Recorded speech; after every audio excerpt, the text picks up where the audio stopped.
This episode is brought to you by Redken Brews, high-performance hair care for men with simple grooming solutions that thicken, nourish, control, and protect. Brews Daily Shampoo cleanses, strengthens, and moisturizes without stripping hair. Want effortless style, maximum hold, and a natural finish? Try Brews Molding Paste. Or perfect your pompadour with cream pomade for a medium hold and smooth finish that's high volume, low shine. Redken Brews, NYC crafted, barber inspired. Learn more at redken.com.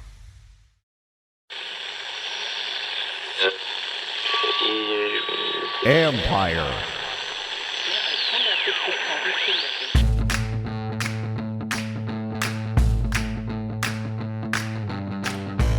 Hello and welcome to my podcast. Today, I'm joined by Washington legend Doc Walker as we discuss the Burgundy and Gold, as he's referred to them for many years. Doc is fired up about some of the COVID issues, and then we discuss his thoughts on Ron Rivera, how he's handled the season, does he think Washington has enough to still make a playoff push. You can check out his podcast, the Doc Walker Podcast, and you can follow him on Twitter at Rick Doc Walker. I always love Doc's passion for this team and the sport. So I think you will too. You've listened to him for years too. You like it too. You can read my work on ESPN.com. I have a story up now about Logan Thomas and the bad news he received once more with his knee. He does have ACL damage. He'll require surgery, but he's expected to be ready for next season. Of course, some of that will be determined on how the surgery goes. And then, of course, what happens during the recovery. So really nothing's guaranteed when he'll be back, but that's the hope right now. With Thomas, there was some initial hope that he avoided an ACL tear based on some initial MRI readings. However, the belief is that the team still feared this might be the case, but Thomas kept seeking multiple opinions, hoping he could find somebody who could tell him you don't need surgery. In the end, those opinions came back the same. He has ACL damage, so now he'll get it fixed. Faces a longer recovery. Hopefully for him, all goes well. Then on to the other stuff, and it's going to be interesting to see what happens this week with Washington. Heck, it's going to be interesting to see who's even available. There's a decent chance they'll have Casey Tuhill, or at least a chance. I don't know if it's decent. A chance to have Casey Tuhill and James Smith-Williams back. But now, John Allen, Kendall Fuller, and Tim Settle are on the COVID list. So they could be minus 3 more key defensive players. Fuller's unvaccinated, so he's done for Sunday. That's a huge blow. Fuller's played really well lately, probably in part because they played a heavier amount of zone, which is his strength, but he's been good against the run and the pass. Yeah, he dropped that ball the other day, but the kid has been really good. And I think that's a pivotal loss. You're going to have Danny Johnson back there now. Darryl Roberts is coming off the COVID list, so he can help in the corner. But they're going to be thin there, and that's where you're going to use, like if anything happens there, I don't know if it's Troy Apke time or not, but just brace yourselves, folks, because that could be. But I think that's probably still an emergency situation. But let's see what happens from here on out. But it's not an ideal situation. As for Allen, he's vaccinated, but he still has to have 2 negative tests within 48 hours before he can play. My understanding is from people close to him is that he doesn't show any symptoms, which is a good sign. The same is true of Settle. Vaxxed, no symptoms. As everybody knows, you can still have the virus after being vaccinated. So they still have to have 2 negative tests in a 48-hour span. The tough part for a guy like Settle, he's been dying for more snaps this year and finally would have a chance to get them if Allen couldn't play. Settle's entering his free agent offseason, so a strong game for him.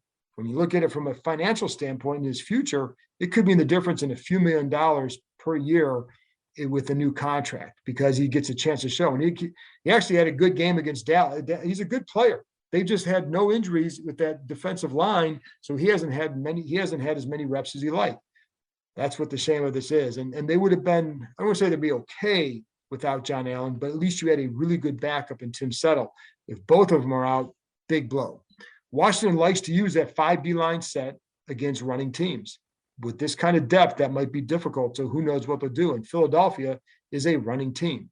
It's a shame that this is how the season is turned. A week ago, people were pumped because of the 4-game win streak. And now there's a loss to Dallas with a string of bad news.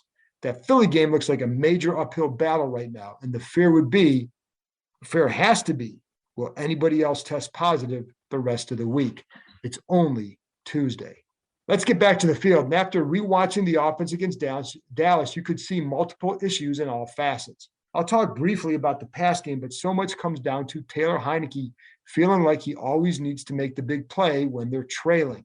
It happened quite a bit Sunday, and he missed open targets because of it. On the throw over the middle to Cam Sims, in which 5 defenders were near him, he has Terry McLaurin running down the right side against a cover 2 look where he has a definite window to fit it in. Okay, maybe he wasn't part of the progression, but that was a bad decision by Heineke to make that throw, and a fortunate one that it was not picked off. And he's been getting away with a lot of those. Heck, on the previous play, he threw to DeAndre Carter over the middle, 3 guys around there, and he's thrown to a guy who's 5'8" in a pack of defenders. Guy's got no chance to get the ball. So I think that is that's a brutal one. So those are 2 bad decisions. He also missed McLaurin in a rare one-on-one with Trayvon Diggs. And I say rare because Diggs often had help and did a great job playing to it with his leverage.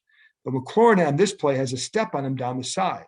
And on the route, the ball's underthrown, allowing Diggs to recover and break it up. And it wasn't like he had him beat by a lot, but he had him beat by enough to make a big play, a missed opportunity. But the play that summed up his day occurred on the play McLaurin got hurt. On the play, it was a 3rd down and 5 from Washington's 42. Heineke has tight end John Bates wide open over the middle against zone coverage. Easy 8 to 10 yard completion. Easy. Doesn't take it. Cam Sims breaks open around the Dallas 40. Again, wide open. This is when Heineke starts to extend the play. He's in his field of vision. Does not see it. Even after he extends the play, both players are still open, and even more so in his line of vision. On the right side, at the first down marker, is Curtis Samuel, almost doing jumping jacks because he's wide open. Nothing but green grass ahead of him for at least a 20-yard gain. Heineke, though, is fixated on McLaurin down the field, waved him to go deep to an area where he felt he had a chance to complete a big, big play.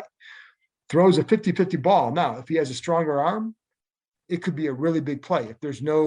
But he also had hurt his elbow in that game, and he said that it affected his throwing. So even with the arm, the elbow, I think, was an issue. The ball lingers. McLaurin almost makes a terrific circus catch, but because it lingers, gets undercut, slams his head on the ground. Now he's got the concussion. Now, I'm not blaming Heineke for McLaurin getting hurt because in this sport it happens. And there have been times where McLaurin has made a circus catch on that and doesn't get hurt. Stronger throw, and he doesn't get hurt. And he certainly was. And there's no way Heineke's thinking, I could get him hurt on this play. He's thinking he's got a chance for a big play. And so I'm not going to get on him. I can't get on for that. But the decision was bad. That's what you have to get on. That's what you have to look at it. And Rivera talked about him trying to make too many big plays, and Heineke knows that. So what I'm telling you is what they already know. And there have been a lot of good things that he's done. But when they get behind, this is what happens. And it's why he throws several near picks in a lot of these games, because you can't keep forcing the ball. Make good decisions, one after another, after another, after another, and that's how you get back in games. He's going to have to learn when I'm trailing by a few scores. When he falls behind, he starts pressing and makes bad decisions. Again, should have been picked off 3 or 4 times Sunday. While fans have long debated if he should or shouldn't be the guy, this team has known what they have in him. There is some wonder about his ceiling, but he has been viewed as a high-end backup and low-end starter. He can play in this league. He can make plays, and he has really good games. Like many quarterbacks, he's also highly dependent on other factors going well and the talent around him. There's no crime in that at all. And they have a good player in Heineke, but he's got to do a better job in his end during this push. One of the big things I heard at the beginning of the year, the way the defense is playing and the way the run game is going, this is what they thought they'd be at the beginning of the year. And in training camp, this is when Fitzpatrick was going to be the quarterback. What you hear is they just have to take care of the ball. That's it. Well, that's what Heineke has to do a better job of here. And, and I think that play sums it up. You had a chance for a couple 20-yard gains and a 10-yard gain at the worst and moving the chains. And he passed him up for a play that was at best 50-50.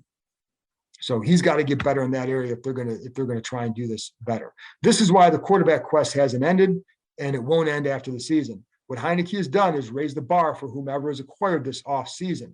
They already know his level, so you don't have to force a guy if you don't think he's going to be better, but you can go and get a certain level of player. Heineke's got 4 games to alter that opinion. He has solidified what they feel he is. But if you can lead a team to 4 wins with all this stuff going on, that'd be a fantastic achievement. But it's why the run game is so vital. Dallas did a terrific job of controlling the line, making some blocks in the zone difficult. I saw Eric Flowers try to execute a reach block on a guy who was one player over. That's tough. He failed. The play blew up. They did not use as much motion in the first half either in the run game, the jet action, for example.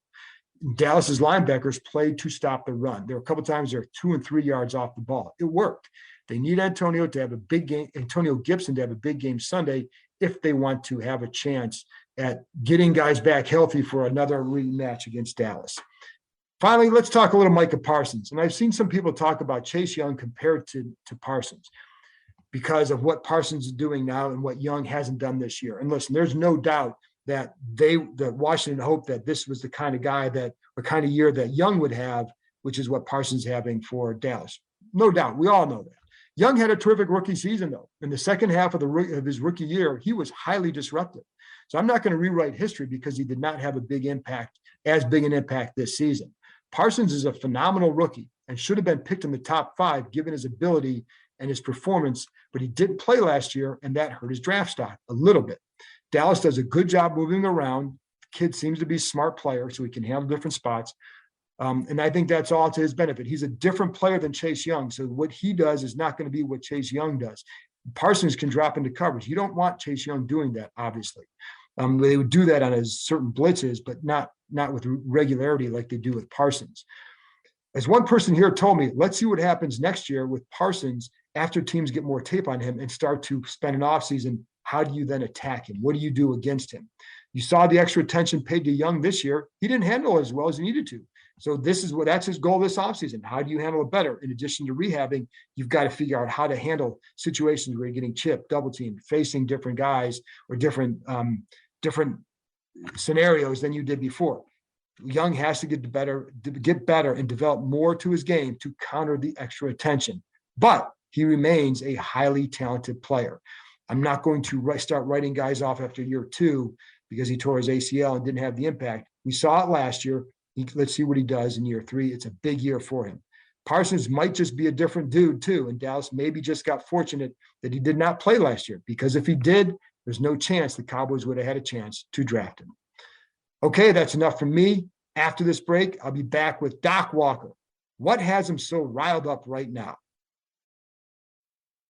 Jack Johnson grew up surfing and playing guitar in Hawaii. Next summer, he'll be hitting the road to bring you some of that island feeling. Catch Jack and his band, who will be joined at various tour stops by Ben Harper and the Innocent Criminals, Ziggy Marley, Lake Street Dive, Durand Jones and the Indications, and more in a city near you. Get ready to make some new memories with your friends and family, and get your tickets today at Ticketmaster.com. This episode is brought to you by HP Plus. In a world full of smart devices, shouldn't your printer be smart too? It is with HP Plus. These printers know when they're running low, so you always get the ink you need delivered right when you need it. Plus, you save up to 50% on ink, so you can print whatever you want, as much as you want, anytime you want. Huh, that is pretty smart. Get 6 free months of instant ink when you choose HP Plus. Conditions apply. Visit hp.com/smart for details.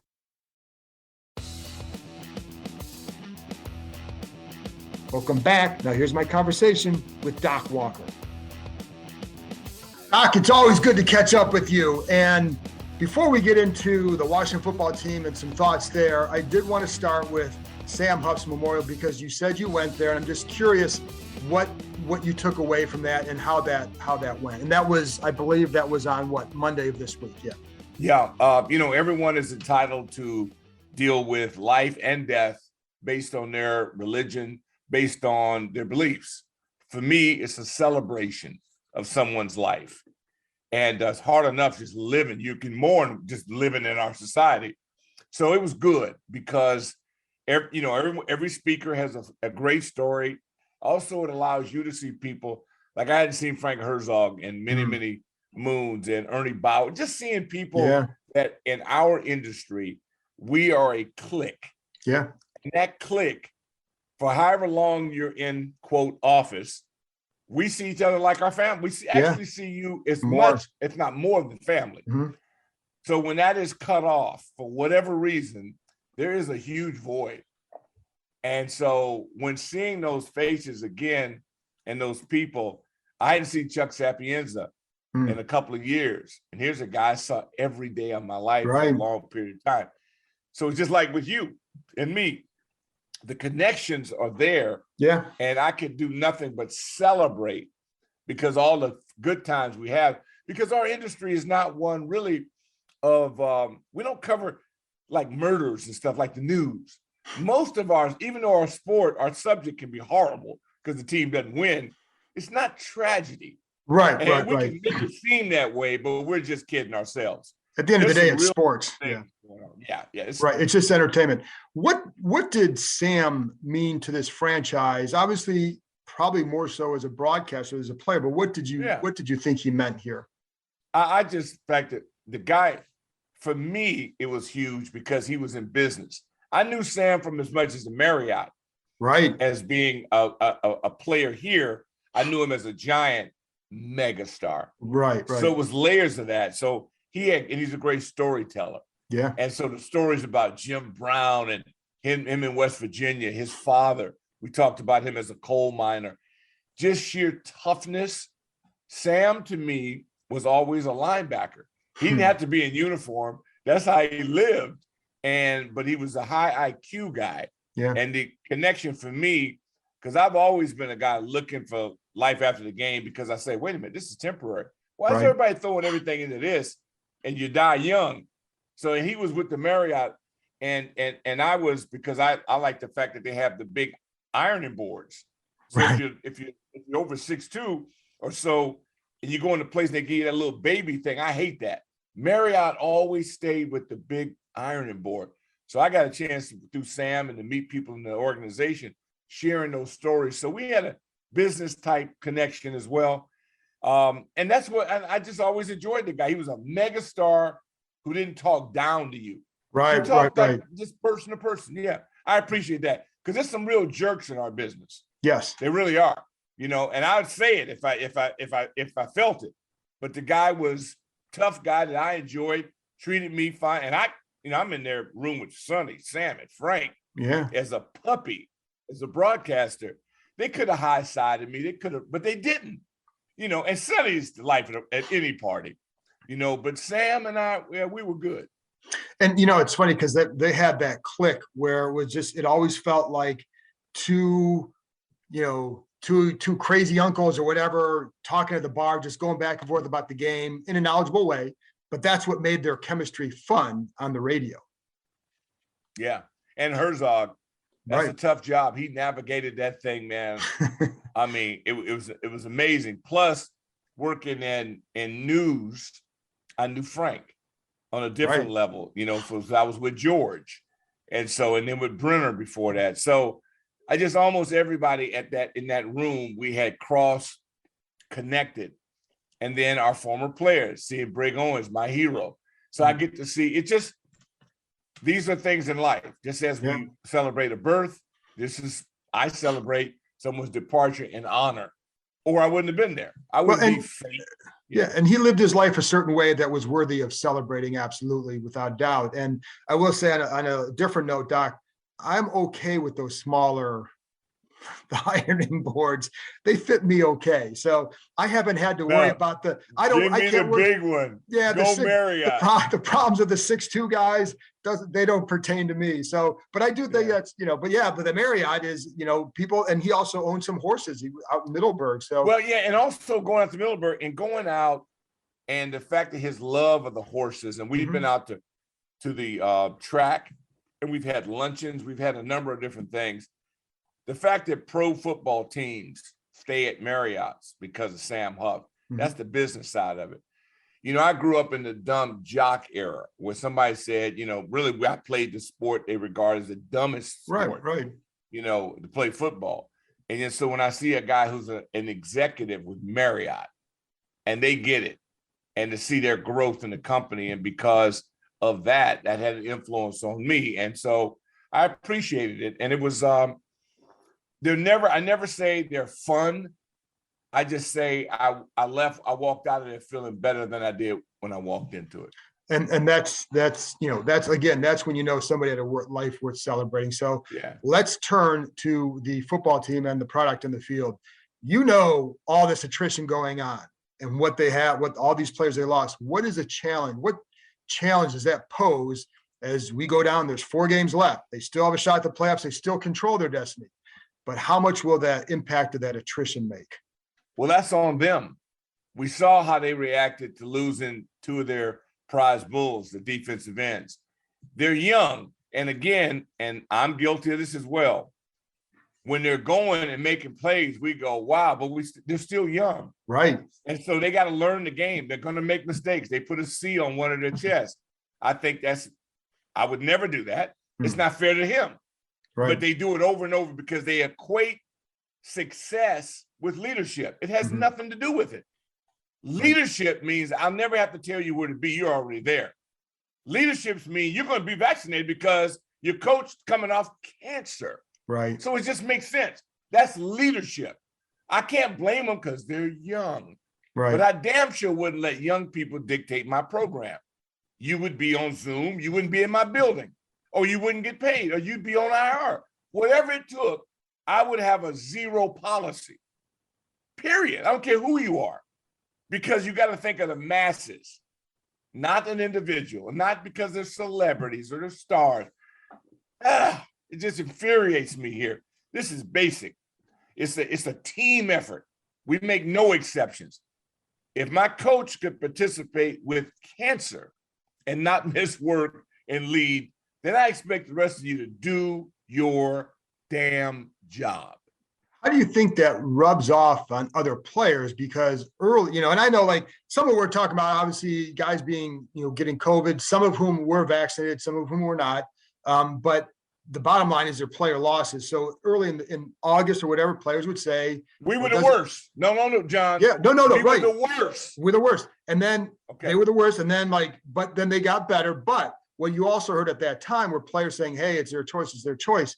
Do you think they'd have a different song now? Because especially in Montez's case, again, whatever anybody thinks of it, he chose not to, and then he's got it. Now others chose to get it and they still got it, or chose to get the vaccine, but they'll be out a shorter period of time. So, but I am curious, if you're another player, how do you view it now that, you're losing guys and you're 4 games left and you have a shot at the playoffs? I don't know how, I can't speak for how they run their team. I'm just saying, to me, leadership. But if you're a fellow player, if you're a player, I have a problem with it. I have a problem with you affecting my family's livelihood. And if you made more than me and you had more money, that's human nature. I'd go, how dare you jeopardize my family in that? And your family might be better off because you have a higher platform. But see, that doesn't happen with teams because the leadership would never allow that to happen. We're one. We all take one step. It would never happen. You think if Joe Gibbs had cancer, I wouldn't have gotten vaccinated? I would have done that out of love of him, even if I didn't believe into it. Do we think our EMTs, our fire, our rescue, our Marines, our Navy, do you think they're coming up there making those individual decisions? No, because they represent the flag. So they have it's bigger than them. That's what it's called, team. And that's why it's ridiculous. And then we were in last place in training camp. It's ridiculous. And so as a byproduct, now the rest of the league is suffering from still scatter. Guess what? I don't give a damn about the rest of the league. All I'd be concerned about, burgundy and gold. And it wasn't handled well from the start. And this is a byproduct of it. So how many player losses are too much for a team to maintain a certain level of play, do you think? Well, the league's gonna make money because TV. So they suit me and you up if they had to get their share of that royalty. Dude, nobody's gonna stop. This train's going. But when it gets to SoFi and the Super Bowl, watch what happens in those 2 weeks. And this is what everybody's nightmare is. What about if it happens to a quarterback? Right. What about if it's Tom Brady? See, but this is what their organization, first of all, Tom would never allow it to happen because he's the ultimate leader. Even if he don't believe in it, maybe even if against goes all about that, he understands he's the leader. And that's what leadership is all about. The fact that we're having this conversation is not a good sign for the overall leadership. And again, my concern or question would be product on the field and the impact just, there are guys with torn ACLs and there's guys with concussions who may not play. How much is too much for a team to handle when it comes to player losses, whether it's injury or whatever?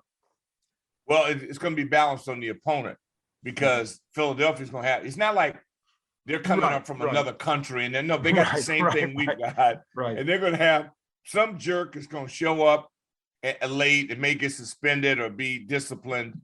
That's what this race is all about. My 53 plus a practice squad against yours. My general manager, my players, my scouts, our intel. It's just like our offensive line. Look at all the change. Look at the job John has done. Yeah, I mean, doing a great job. I can't tell who's in the game. He's on his fourth center. It's amazing. You know why I can't tell? Because there's no high snaps. There's no dribbling snaps. There's no free runners. Their tight ends and offensive line and running backs, because, hey, he's had to coach wide receivers. Let's not lessen the fact that we came up with this Smithsonian report that we're going to transfer wideouts to running back. Okay, it's worked out. The guy's pretty good, but it's still for the coach. If you're Jordan, Randy Jordan's done a good job because he's still listen. I'm telling your wife, hey, babe, Dave, good God Almighty. Well, he is still teaching him how to play the position. And I will say, like, before the draft, even Gibson's agent said every team looks at him as a running back, but you still have to coach him hard to be a running back because there's still things that you hear them talking about that he's still having to work with. That is like, okay, this is a running back education here. And Randy's done a good job with that. He's got an undrafted free agent, Jared Patterson, who has contributed when he's been in there. But he's a running back. But he's a running DNA running back. Correct. And you can see the difference. And there are times with Antonio where they're having to deal with shoulder lean, body lean, getting your running below. Pass pro. Listen, if I'm playing against you, that's what Dallas did. Sick the dogs, A-gap him, and make him prove. And they did. And there have been times where he's handled it. And I give that's credit to him. He's good. And credit to But then Micah got him the other day on one. And so, but you're right. He is a work in progress. And I think one of the things that benefits him is that he hasn't played it. So he doesn't have the wear and tear on him, that if they can get him to a certain point, he could be really good for a few years in a multi-dimensional role. Yeah, McKissick in his show. Yeah, everybody has to play shorthanded. I didn't hear anybody crying for Dallas last year. I mean, some of our fans still took credit for a sweep. I never acknowledged it because it didn't count to me. Prescott wasn't playing. I'm not going to brag. You need to you wear glasses to see. I take your glasses off. You can't read. Am I going to say that, oh, John's a dum-dum? No, I'm going to say he didn't have his glasses on. So I didn't count last year at all. It meant nothing to me. I don't brag on beating you shorthanded. I want every starter to play. Yeah. I want you 100%. Then I can relish in beating your ass. See, that's the whole difference. These guys are young. See, they're growing. And we just had 4 weeks where we were patting on the back. I didn't have vomit in my mouth for a month. And everything was good. And then all of a sudden we got a big game. And all the DC Dallas Nation, because that's what I call them, right. DC Dallas Nation. They come out, full force, and I thought we got them. And then, I'm going to bring my own sideline bench with the Cowboy logo, and the head coach says, we're going to beat them. I go, wow, are they cocky or not? We're going to jump. And then what happened? We come out flat. Yeah. So they admitted that too. They did, and they also they showed resilience. Yeah. And I think 8 dropped the dime on one, and he dropped. Oof. Yeah, that was tough. And the forward pass, don't think I didn't see the trajectory and I didn't see the velocity, and I'm going, give me more him. I want to use him in concert. If Taylor is hurt, then what the hell is the benefit? He's a leg man, and I want him to even run more. I wish he would run more. Now, if he's hurt, there's no way in the hell I'm putting him out there. Well, the problem was the other day, too, he was late on a lot of things. And he was off on a lot of things. And that's where I say, when Kyle Allen throws a different ball, and I don't, they're not going to bench him. So, it is what it is. But, and I thought Taylor. Time out. What do you mean? It's not about benching him. He's injured. No, if he's healthy. Oh, yeah. Oh, I keep going with it. No, he's earned that. All right, good. I just wanted to clear that up. No. That's fine. And I'm with you on that. Yeah. He's earned that. So if he's hurt, then yes. You know what he does? Yeah. He gives the lead. They are so void of what he has. He's got spark. that it thing. Yeah, he gives a spark. He's a leader. And they don't have a lot of leaders. I don't give a damn what anybody says. This team right now, they couldn't lead me. All I'm saying is that he's a leader. They need what he has. He has a swag to him too. And I like with the hard part for Taylor is when he looks bad, he can look really bad because there are parts of it he has to play with. For them to maximize his ability, they have to play from ahead because then he doesn't feel the need to force throws. And he forced a lot of throws. But I don't think that he said his knee is not the issue. So we'll see.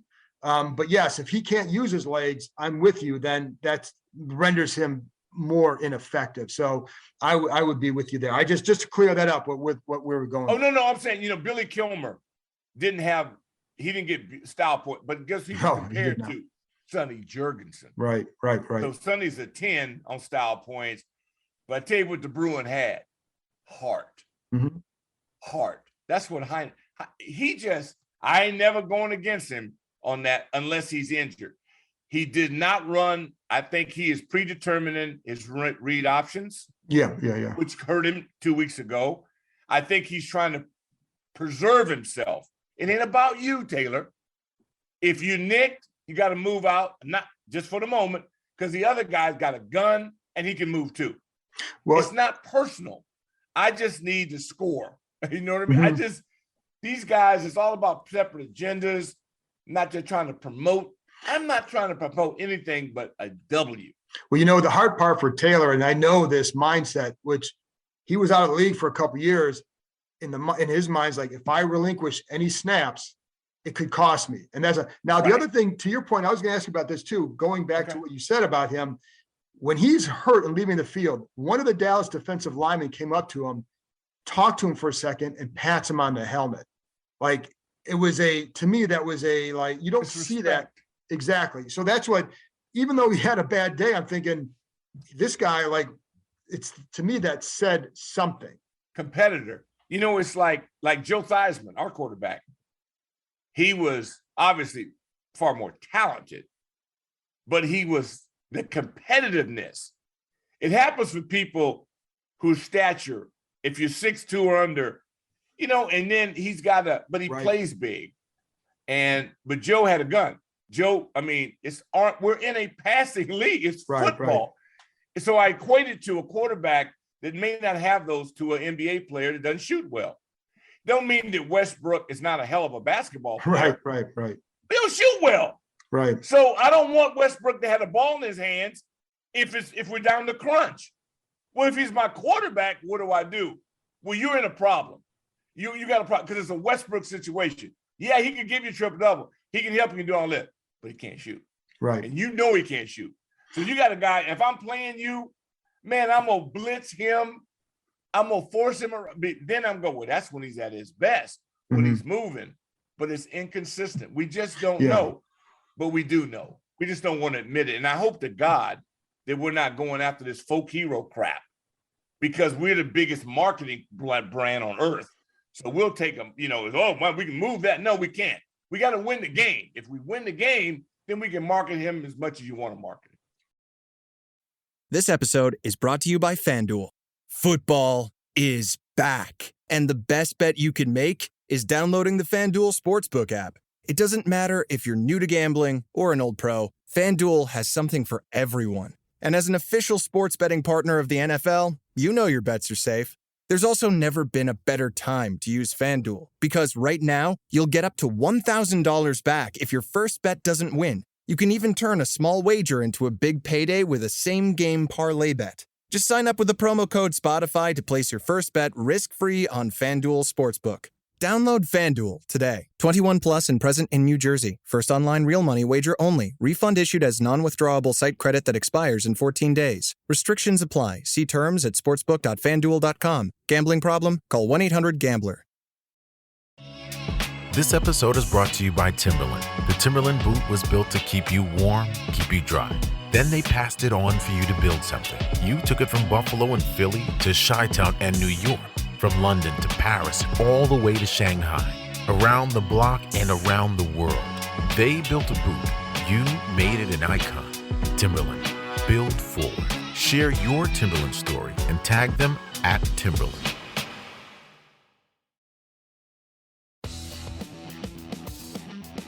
And I think, for the fans here, when people say, well, how can you get them back to FedEx?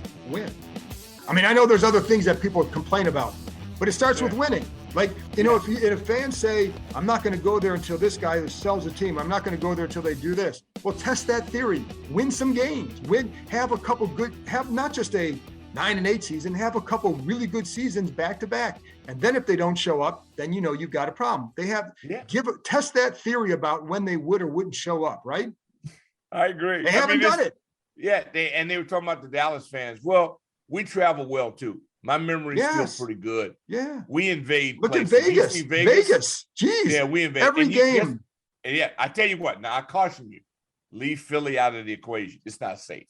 I don't ever tell people, don't send your loved ones. And I hate the fact that I have to make the disclaimer and that the NFL is gutless and the Philadelphia Police Department is gutless, that they allow these thugs to intimidate people and get away with it. But they do, and they get away with it. It is what it is. How do you think Rivera has handled this season? Well, it's challenging. I think challenging because I think Ron just got healthy like 3 weeks ago to where his own personal energy. Yeah. And I've said, I admire what he has done under the circumstances. So I put an asterisk by it because, my God, but he could, his staff, I'm sure they volunteered. He's a linebacker, man. He's not going to wilt. So he keeps going. But since he's been throwing that stone and since he's done walking off that sidelines, talking in tongues, that's the Ron Rivera I know. See, you like that rock throwing? I like Ron being Ron. Okay, there you go. Yeah, that's it. Now, whether it's rocks or whatever it does, he's got something about him that players understand it's time to go do this thing. And when he speaks in tongues and starts being himself with the level of energy, that's the guy. The other guy, I don't know. I don't know. But it's up to the players. And I think they're willing to I keep saying, man, they'll do anything for him. Then I go, oh, but get vaccinated. Or, oh, but do this. See, so talk is cheap. Ron is no stranger to December. I think these guys love him. Now they got to show it. It ain't about talk. Go out and cover kicks. Carter, return the ball. You gifted. Come out of there like a bat out of hell. See, we're so used to Nelms and Mitchell. All of our success in our successful years have always had a unique individual with returns. We got to have that. He's it. I thought he was shorter. I thought he didn't pull the trigger against Dallas. And he's got a lot of ability there, and I still think he'll probably break another one this year. I do too. Because I think he's got that ability. One thing after the game, and I had a couple of people comment to me on this, is when Ron said, "Hey, that game was a tale of two halves." Do you think that was? Did you see improvement in the second half, whether it's offensively and all that, to where it was that? Do you think that was just coach speak? What would you be saying to your team privately about that game to make sure something like so it doesn't start like that again? Well, I think he said it at halftime because they started off awful. And for them to be flattened up, here's another thing. He took responsibility. He said what I've been praying for all of them to say throughout the organization. I'm the head coach. It's on me. I didn't have him ready because he establishes the fact that he's the guy. He's the straw that turns the drink. They embarrassed him in the first half. And guess what they did? They came out roaring in the second half to make up for it, but they didn't win the game. Because if they've won ugly before, we didn't say anything about Atlanta. That was an ugly win. Right. They've had an ugly win. We go, oh, it's over. We won. But if they come up short and you lose, now we dissect it. Now we got to bag the fight glasses on. Same thing. We've looked ugly in one. We could have come back on that one. It would have been a great win, but an ugly start. Mm-hmm. And you played, their superstars were limping. You let Dax and Zeke get away with average performances. That Right. And I think this defense played really well all game. Yes, they did. They held them to 3 in the first drive. And, 29 has a ball in his hand. Oh, man, they should have been picked. Yeah. He played it great. Played it great. And then, and then he dropped it. And so we got his drop. That's a drop. Yeah. Carter, that's a drop. Yeah. A miss is different. Jamin drops one too. Drop. Yeah, Doc, think about those. They had 2 drops that led that on those drives, extended drives, and they got 6 points out of those drives because 2 field goals, Jamin and then Kendall. And Kendall played a good game. He did. Yeah. But he dropped it. And then, it's too bad. He was in perfect position. He reacted well. I was just watching that play again this morning. Nice job. Yeah. And it was just, I like Kendall as a player. So, but I love Kendall as a player. And he'll say the same thing. He dropped it. What are you going to do? Yeah, but he didn't play. Kendall, to me, is a Pro Bowl talent. We can't be good unless he's that. He's good. He's been playing really well the last half of the year. Oh, man, his instinct, he's coming back. Other thing was that on the screen that was tipped and intercepted, because we don't get that cut block. That's a fundamental. Your job is, when we say cut a guy, that means we need his hands down. Right. Okay. Now he got him lowered. He got a bump. Yeah. That's not good enough. How hard is it to get a guy like that down? And not just to make an excuse, but that's a really good player. And like you see guys, the Montez or Chase, when they're going right and they beat that cut block. How hard is it to get a guy down in that situation? It's hard to get an athlete there, but with our guys sharp. And I'm not trying to make excuses for them. No, they're long. They got to get the job done. Like, in other words, that's your assignment. If you get that play, that's a touchdown. May score. It was wide open. Turner, we'd be saying, hey, coach, what about Coach Turner? What a play call. Lack of execution. Then we get our two prize bulls line up offsides on defense. We're not good enough to spot teams' yardage and give them field position, to drop interceptions and to blow plays that might have blown up. Now, do we give the opponent credit? Yeah, they got some people back.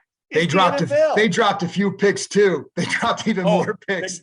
The guy, and look, I just sent a check to the kid in Vegas, because if he dropped the pick 6 at the end, we're living. Listen, that's why I should never even get angry, because we are so fortunate to be where we are, because between Heineke and Gibson, they've given so much away in turnovers and potential turnovers.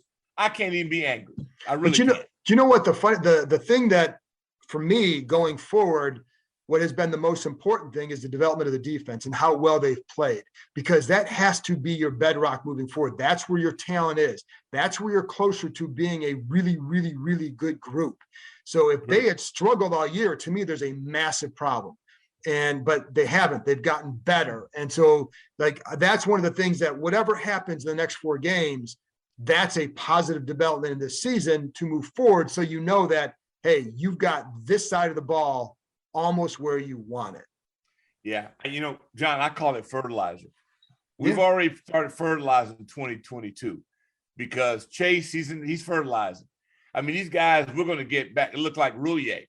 I get giddy just thinking about the fertilizer that we're putting out there for the next campaign. Well, there's young guys getting experience. Yeah. Smith Williams, perfect example. To me, that was a tragic loss. Yeah. What are you talking about? Tragic loss. That dude is playing. He's tough. He sets the edge. Mm-hmm. He gives you consistent pressure. Dak couldn't get out of his own way. We gave up 3 sacks. Yeah. That we just didn't have enough pressure. Now, they did a good job, but then I could say, hey, hold it. Dallas played without their guys for 3 weeks to 4 weeks. So just go with whoever's in the uniform who picks up a check on Mondays is paid to do their job. Yeah. So it's opportunity. Well, and to me, if I'm a coach, the number one thing I'm going to tell a guy, and I think Rivera has pretty much done this, hey, you're missing. This is your chance. This league is full of guys who got their chance and succeeded, and now you can make your money. So go ahead and do it. That's the only way to pitch it. I do think at some point when you have so many of those guys, it's difficult. But what are your expectations, last thing, your expectations for this week, for the next 4 weeks. Yeah, well, again, and you know me well enough, we can only look at Philadelphia. To me, this is a season ender. I thought had we beaten Dallas, we would given ourselves a little bit of breathing room. Right. But right now, we're already in the playoffs. I said it last week. What are we talking about? We're in the playoffs now.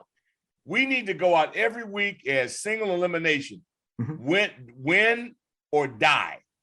And for us to be, and I love Sheehan. You know, we both love him.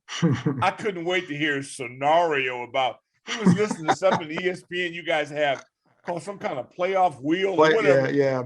Yeah, and I am in tears laughing because he loves this stuff.